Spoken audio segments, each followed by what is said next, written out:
네, 채플에 참여한 여러분 반갑습니다. 오늘은 과학의 질문 그리고 종교의 질문이라는 제목으로 이 과학과 종교의 어떤 범주의 차이에 관해서 한번 나누어 보도록 하겠습니다.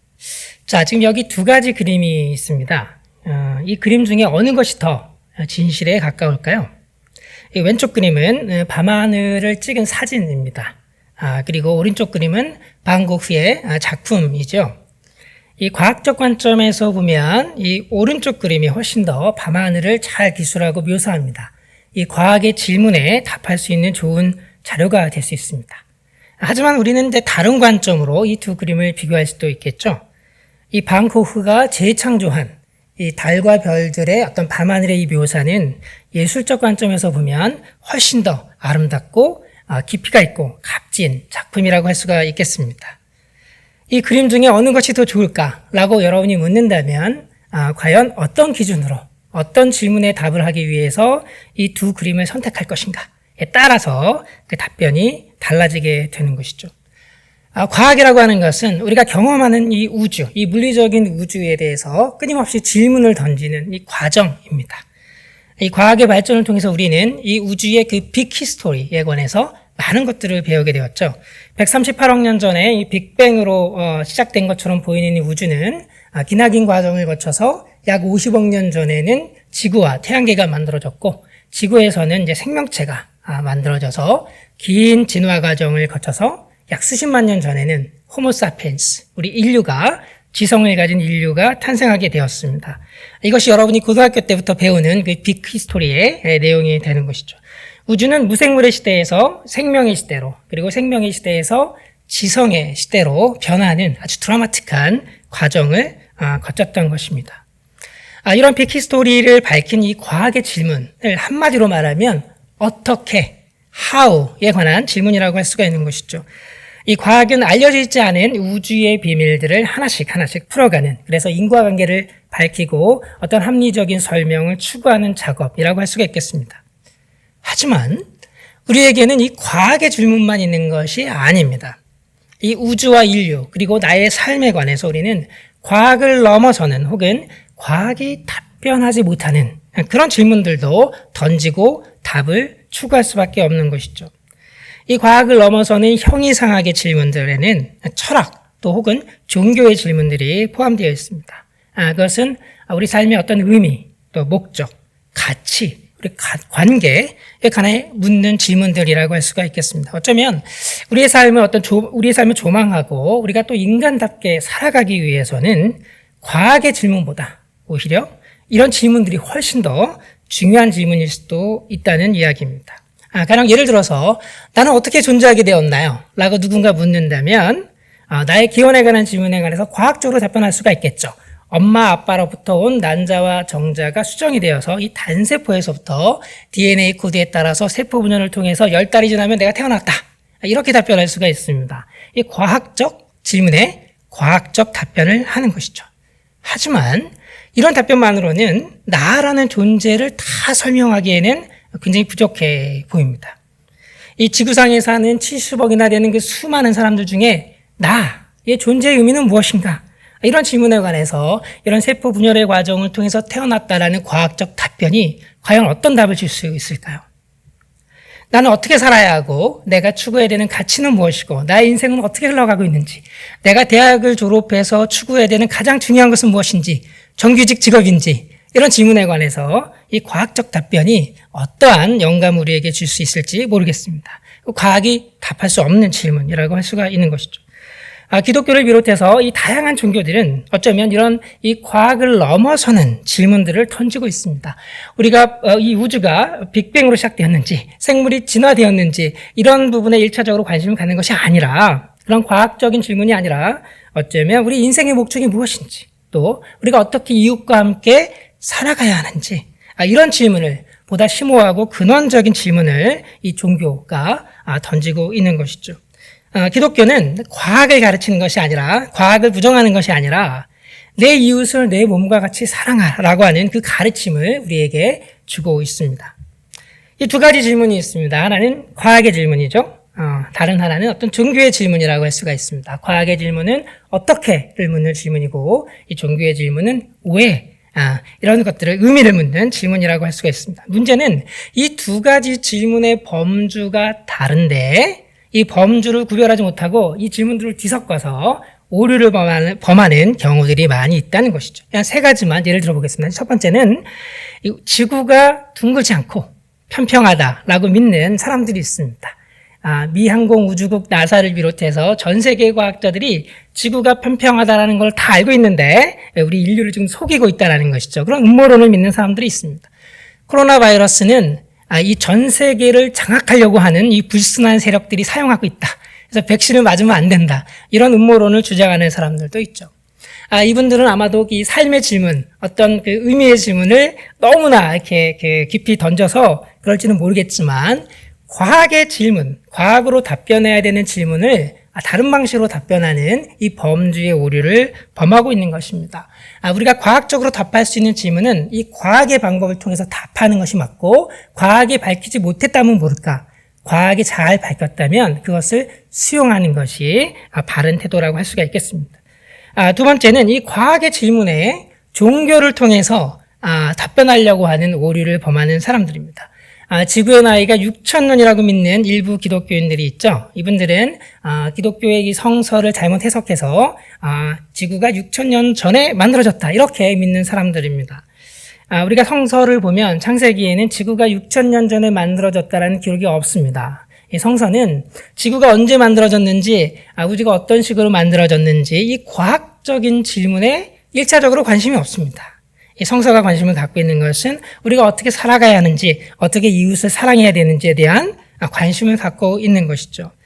그렇기 때문에 소위 이 지구 6,000년설을 믿는 사람들, 창조과학을 지지하는 사람들은 이 과학의 질문에 이 종교의 답변을 가지고 답을 찾는 범주의 오류를 범하는 사람이라고 할 수가 있겠습니다. 사실 종교는, 특히 이제 기독교는 과학을 부정하지 않습니다. 이 기독교의 입장에서 보면 이 과학이 가능한 이유 그 자체가 신이 이 우주를 합리적으로 자연 법칙을 통해서 질서 있게 만들었기 때문에 그래서 과학 자체가 가능하다라고 보는 것이 근대 과학 시절부터 많은 크리스천 과학자들이 가졌던 기독교의 관점입니다. 자, 세 번째는 반대로 과학을 가지고 종교의 질문 혹은 형이상학의 질문을 답하려고 이 범주의 오류를 범하는 사람들도 있습니다. 과학 이외에는 진리가 없다. 과학으로 증명된 것만, 과학으로 어떤 증거가 있는 것만 나는 선택하겠다. 그것만 믿겠다. 라는 경직적인 태도를 보이는 사람들이 바로 이 세 번째 부류의 사람들입니다. 예를 들어서 우리가 생물학을 열심히 연구해 봤더니 인간은 다른 동물들과 비슷하게 어떤 그 진화의 방법으로 탄생했기 때문에 인간은 다른 동물들하고 똑같다. 인간은 특별한 존엄성을 갖지 않는다. 라고 믿는다거나 이 광대한 우주에서 지구라고 하는 아주 작은 행성에서 태어난 우리 인간은 특별한 의미가 존재하는 것이 아니다. 그냥 태어났다가 사라지고 말 것이다. 특별히 뭔가를 추구할 필요가 없다. 이런 식으로 믿는 사람들이 있다면 어떨까요? 내가 어떻게 태어났는지를 묻는 그 질문에 세포 분열 과정을 통해서 이 과학적으로 답변할 수 있지만 그렇게 과학적으로 답변했다고 해서 내 삶의 의미가 없다라고 결론을 내릴 수는 없습니다. 어떻게 관한 과학적인 설명은 왜라고 하는 어떤 종교적, 철학적 질문에 답을 줄 수가 없는 것이죠. 우주의 빅 히스토리가 다 밝혀졌으니까 종교는 필요 없다. 이런 태도도 마찬가지입니다. 우주의 역사에 관한 어떤 인과적인 관계들이 다 밝혀졌지만 그것은 과학적 질문에 대한 과학적 답변일 뿐입니다.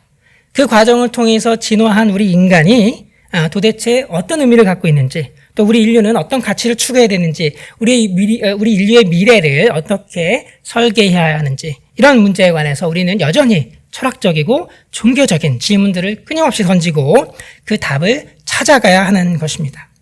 사랑은 호르몬의 작용에 불과하다. 이렇게 주장하는 사람들도 있겠죠.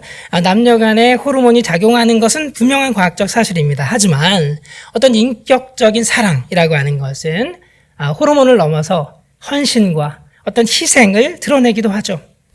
이런 사랑을 허구다라고 말하는 주장은 지나쳐 보입니다. 범주의 오류죠. 사랑은 과학으로 증명되지 않지만 또 사랑으로 반증되지도 않습니다. 다른 범주의 이야기인 것이죠. 과학은 신이 존재하지 않는다고 증명했다. 이렇게 주장하는 사람들도 있습니다. 사실 과학은 신의 존재를 증명한 적도 없고 신이 존재하지 않는다고 증명한 적도 없습니다. 어떤 초능력을 가진 슈퍼맨 이런 정도라면 과학을 통해서 탐구할 수가 있겠지만 우주 전체를 창조한 어떤 그 초월적인 신이라면 그런 신을 과학이 탐구하고 증명하거나 반증할 수 있는 대상이 될 수는 없는 것이죠.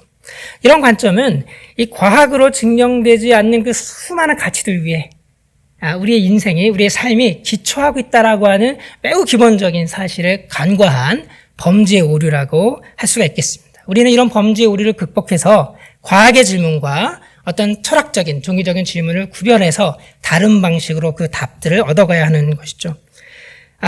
이 과학의 질문과 종교의 질문은 이렇게 나눠지기도 하지만 어떤 면에서는 이 두 가지 질문이 매우 밀접하게 연관되어 있기도 합니다. 과학을 통해서 밝혀낸 이 빅 히스토리를 통해서 우리는 다양한 몇 가지 아주 특징되는 우주의 어떤 특성들을 배울 수가 있는데요. 이 특성들을 보면 왜 이런 특성들을 갖고 있는가를 우리가 질문해 보면 이 질문들은 과학을 넘어서는 형이상학의 질문일 수도 있겠습니다. 제가 몇 가지로 우리가 지금 21세기 과학을 통해서 배운 우주의 특성을 좀 꼽아보겠습니다. 네 가지인데요. 첫 번째는 이 우주의 광대함과 어떤 경이로움입니다. 이 우주는 이 별들이 한 1000억 개 정도 중력으로 묶여있는 이 은하들로 가득 차 있습니다. 안드로메다 은하와 같은 이 은하들이 우주에는 최소한 1000억 개 이상 존재하고 있는 것이죠. 지금 여러분이 보는 이 영상의 이 점 하나하나가 은하들의 모습입니다. 이 은하들은 수십억 광년 먼 거리에 있고 이 중에서 가장 멀리 있는 은하가 100억 광년 이상의 거리에 있습니다. 우주는 빛의 속도로 100억 년을 가야 되는 이 광대한 크기를 갖고 있는 것이죠. 이 광대한 우주는 도대체 왜 존재하는 것일까요?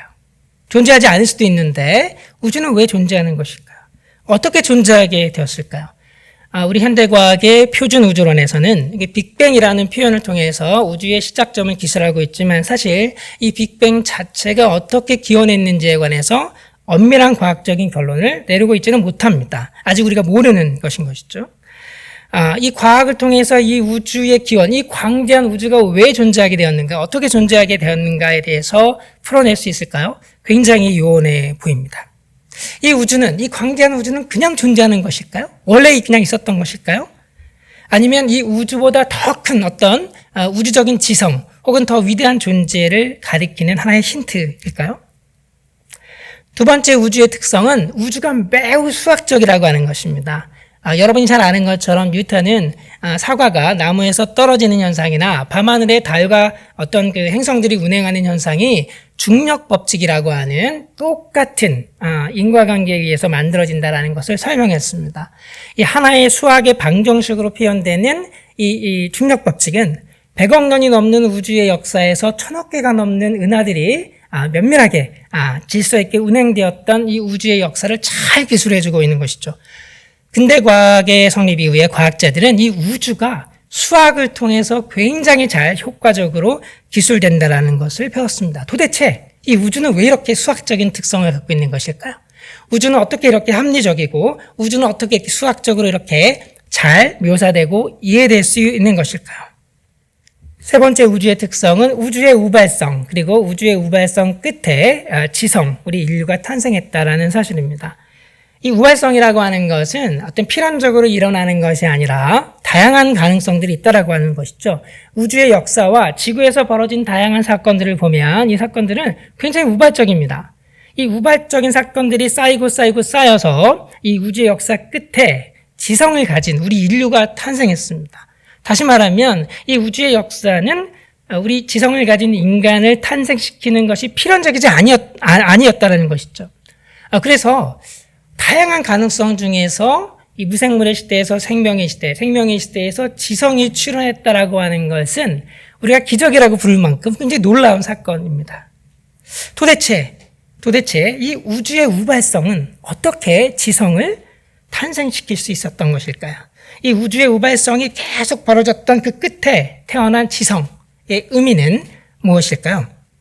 우주는 마치 살아 숨쉬는 유기체 같아서 자기 자신의 존재를 파악하고 알아낼 만한 그런 그 지성을 필요로 했기 때문에 그런 지성을 우발성 끝에 만들어낸 것일까요?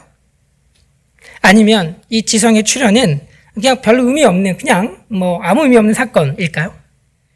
마지막 네 번째 특징은 이 인류가 이 우주를 이해할 수 있다는 점입니다. 아인슈타인이 이런 이야기를 했죠. 우리 인간이 우주를 이해한다는 것만큼 이해하기 어려운 사실도 없다. 이건 인식론의 문제일 수 있습니다. 지구라고 하는 작은 행성에 사는 우리 호모사피엔스 인류가 이 우주 전체의 역사와 기원을 이해하고 인식하고 있다는 것이죠. 이게 도대체 어떻게 가능할까요? 인간의 이성과 우주의 어떤 수학적인 특성이 공명합니다. 서로 조화가 되는 것이죠. 인간이 어떤 그 추상적인 과정을 통해서 파악해낸 어떤 수학의 체계, 이것과 또 실험과 관측을 통해서 경험적으로 만나는 우주의 특성 두 개가 밀접하게 연관이 되고 서로 공명합니다. 굉장히 놀라운 일이죠. 이거 어떻게 이런 일이 가능한 것일까요? 우리 인간이 우리 갖고 있는 어떤 지성하고 비슷한 어떤 우주적인 지성이 원래부터 존재해서 우주에 담겨 있는 것일까요? 아니면은 이 수학적인 특성을 가진 우주에서 진화해서 출현한 우리 인간도 자연스럽게 그런 수학을 파악해낼 수 있는 이성을 그냥 자연스럽게 갖게 된 것일까요? 이 수학적인 우주에서 지성의 탄생은 그러면 당연히 예고되었던 사건일까요?